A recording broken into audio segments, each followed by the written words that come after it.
Well, thank you for the president is threatening to put tariffs on various countries in Europe because they are resisting what he wants, which is Greenland. Do you think that that is the right use of tariffs? So I would say that that is an appropriate use of tariffs. So I have, as you noted, I've gone over the economic rationale for all of this. In the United States, other countries as well, there's a long history of using tools that are at the nexus of economics and national security.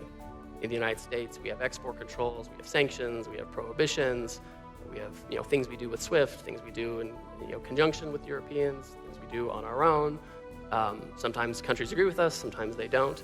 And so this falls into that category, right? This falls into,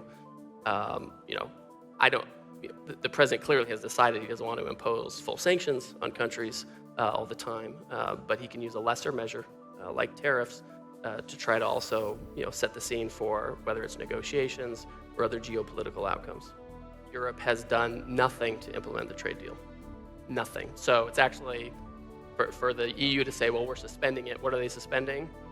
Their continued negotiations with us. Well, it hasn't been ratified. For example, when we made the trade deal with the Europeans, shortly thereafter, we modified our tariffs to be much lower. We cut them a deal on autos that other people don't have. We cut them a deal on other products other people don't have. Europeans have not lowered a single tariff for us.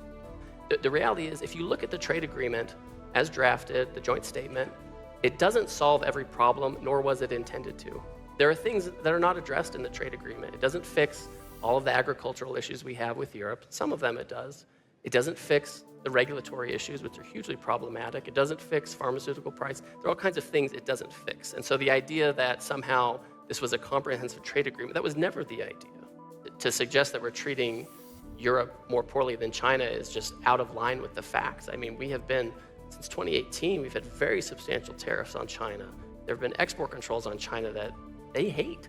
There has been investment scrutiny that the Congress of the United States has stepped up. I mean, it's just, these are just things of a totally different nature. I think for the United States, well, let me make one more point.